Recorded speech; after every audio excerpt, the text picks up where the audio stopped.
آج کی آیت، تو رشوت نہ لینا کیونکہ رشوت بیناؤں کو اندھا کر دیتی ہے اور صادقوں کی باتوں کو پلٹ دیتی ہے۔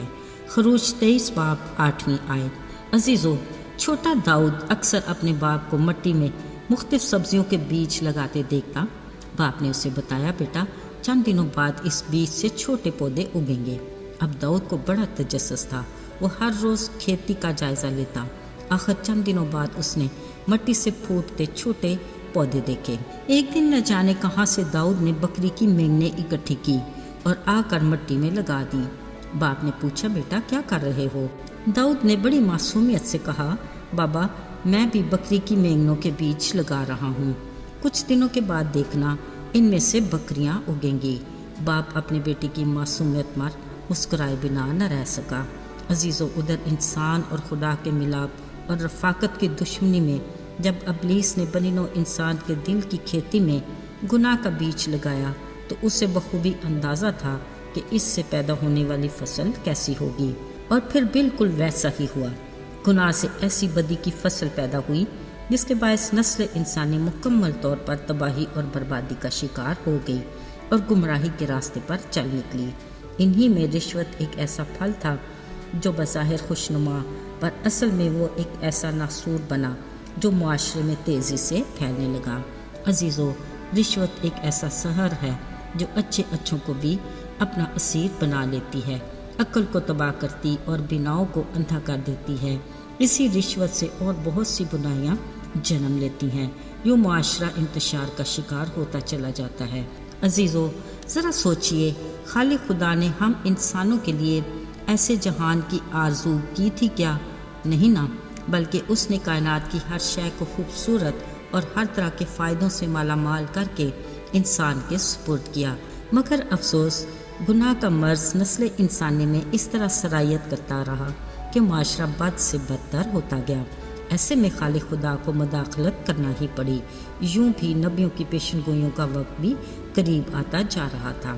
پھر ایک دن خدا کا کلام زکریا کے بیٹے یحونا پر نازل ہوا اور وہ یردن کے گردا گرد جا کر گناہوں کی معافی کے لیے توبہ کے بپتسمہ کی منادی کرنے لگا، جیسا یسایہ نبی کی کتاب میں لکھا تھا کہ بیابان میں پکارنے والے کی آواز آتی ہے کہ خداوند کی راہ تیار کرو اور اس کے راستے سیدھے بناؤ۔ ہر ایک گھاٹی بھر دی جائے گی اور ہر ایک پہاڑ اور ٹیلا نیچا کیا جائے گا، جو ٹیڑھا ہے وہ سیدھا اور جو اونچا ہے ہموار راستہ بنے گا، اور ہر بشر خدا کی نجات دیکھے گا۔ جب لوگوں نے یہ سنا تو بپتسمہ لینے کے لیے یحونا کے پاس آنے لگے۔ عزیزو، یحونا نے انہیں برملا کہا، اے سام کے بچوں، تمہیں کس نے جتایا کہ آنے والے غضب سے بھاگو؟ پس توبہ کے موافق پھل لاؤ اور یہ کہنا چھوڑ دو کہ ابراہیم تمہارا باپ ہے۔ دیکھو، اب درختوں کی جڑ پر کلہاڑا رکھا ہے، پس جو درخت اچھا پھل نہیں لاتا وہ کاٹا اور آگ میں ڈالا جاتا ہے۔ یہ سنتے پریشان حال لوگ یحونا سے پوچھنے لگے، پھر ہم کیا کریں؟ اس نے کہا، جس کے پاس 2 کرتے ہیں وہ جس کے پاس نہ ہو بانٹ دیں، اور یہ بھی کہ جس کے پاس ضرورت سے زیادہ کھانا ہو وہ بھی ایسا ہی کرے۔ پھر جب محصول لینے والے بپتسمہ لینے آئے، پوچھا، آئے استاد ہمیں بھی بتا، ہم کیا کریں؟ اس نے انہیں کہا، جو تمہارے لیے مقرر ہے اس سے زیادہ نہ لینا۔ اسی طرح سپاہیوں نے بھی آ کر پوچھا۔ یحونا نے ان سے بھی کہا، کسی پر ظلم نہ کرو اور نہ کسی سے ناحق کچھ لو، اور اپنی تنخواہ پر کفایت کرو۔ عزیزو، یحونا بپتسمہ دینے والے نے بڑی دلیری سے یہ بھی کہا، جانتا ہوں تم مسیح کے منتظر ہو، مگر میں فقط اس کی راہ تیار کرنے والا ہوں۔ میں تمہیں پانی سے بپتسمہ دیتا ہوں، مگر وہ تمہیں روح القدس کی آگ سے بپتسمہ دے گا۔ یاد رکھو، اس کا چھاج اس کے ہاتھ میں ہے، وہ اپنے کھلیان کو صاف کر کے گیہوں کو اپنے کھتے میں جمع کرے گا اور بھوسے کو اس آگ میں چلائے گا جو بجھنے کی نہیں۔ میرے عزیزو، یحونا کی منادی آج ہمارے لیے بھی خدا کا یہی خاص پیغام ہے۔